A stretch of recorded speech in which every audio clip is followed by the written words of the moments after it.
C'est une journée qui a changé le monde. Le 11 septembre 2001, des terroristes détournent 4 avions de ligne. En moins d'1h30, ils les font s'écraser contre les tours du World Trade Center, le Pentagone et dans un champ de Pennsylvanie. Ces attentats sont les plus meurtriers que le monde ait connus.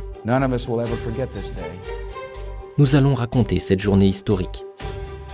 Comment 19 terroristes ont mené ces attaques au cœur de la première puissance mondiale.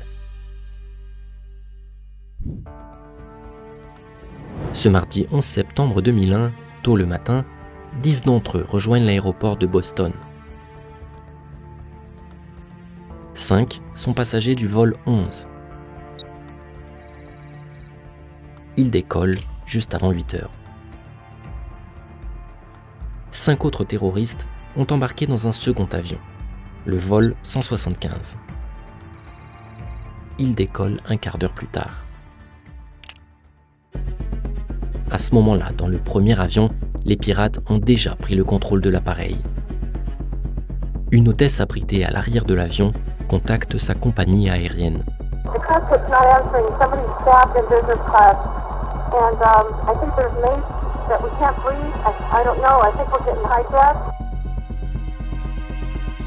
L'avion pivote alors vers le sud. L'un des terroristes s'exprime depuis le cockpit.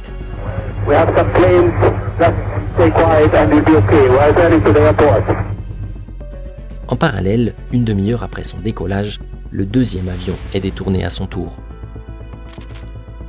Selon le rapport officiel consacré aux attaques, les terroristes ont réussi à introduire des couteaux et du gaz lacrymogène à bord des 2 vols.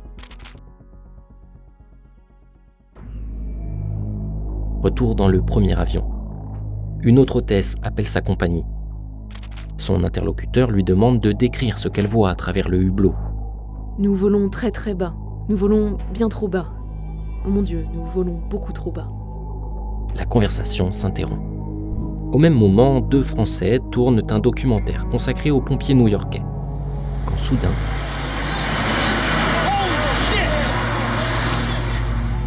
à 8h46, le premier avion s'écrase dans la tour nord du World Trade Center.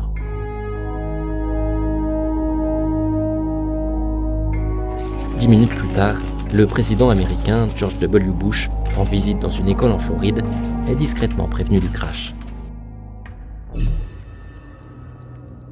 8h58. Le deuxième avion fait brusquement demi-tour, en direction de New York. À l'intérieur, un passager parvient à téléphoner à son père. Ils ont dit qu'ils avaient une bombe. Des passagers vomissent et sont malades. L'avion fait des mouvements saccadés. Je crois qu'on est en train de chuter. Moins de 20 minutes après le premier crash, et alors que de nombreuses caméras suivent désormais la situation en direct, l'avion frappe la seconde des tours jumelles. Les Twin Sisters sont le symbole de la toute-puissance financière et commerciale de l'Amérique. L'immense nuage de fumée qui s'échappe des 2 tours est visible depuis l'espace. À New York, c'est la panique. De nombreux secouristes arrivent sur place et montent dans les étages. Dans les tours, ceux qui le peuvent s'enfuient par les escaliers. Mais des centaines de personnes sont piégées au-dessus des zones d'impact.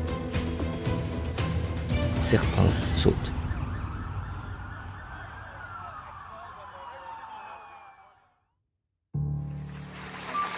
Le président Bush prend la parole. Ladies and gentlemen, this is a difficult moment for America. Terrorism against our nation will not stand. And now if you join me in a moment of silence. Une heure après avoir été touchée par le second avion, la tour sud s'effondre.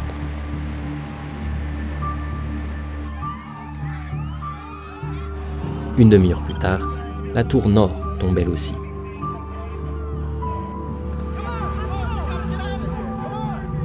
Mais ce jour-là, New York n'est pas la seule cible visée. En parallèle, 9 autres terroristes détournent 2 avions. D'abord, le vol 77, parti de Washington.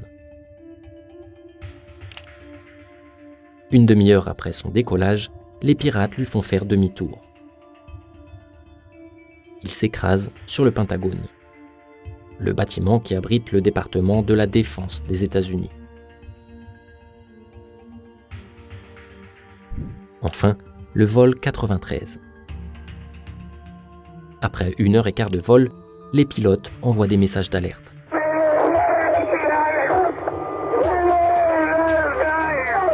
Mais les terroristes parviennent à prendre le contrôle de l'avion.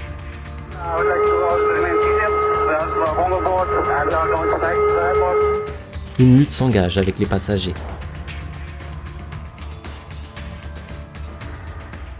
Les terroristes font alors s'écraser l'avion dans un champ en Pennsylvanie.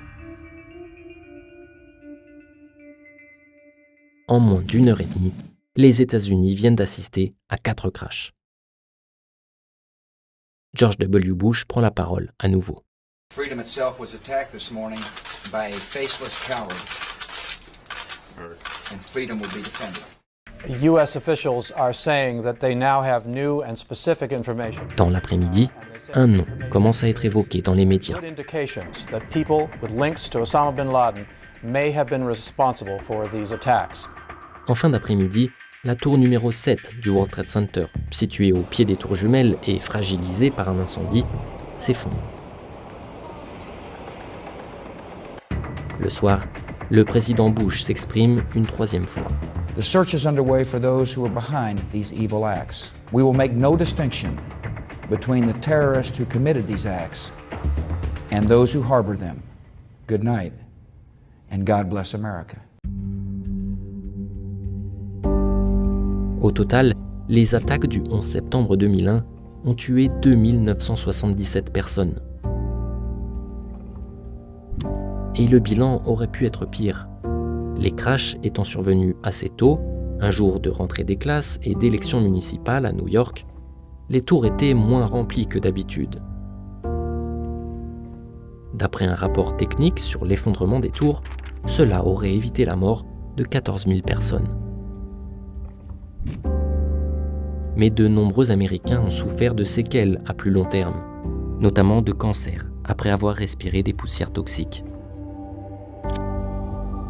Moins d'un mois après les attentats, les États-Unis entrent en guerre en Afghanistan, base arrière d'Oussama Ben Laden.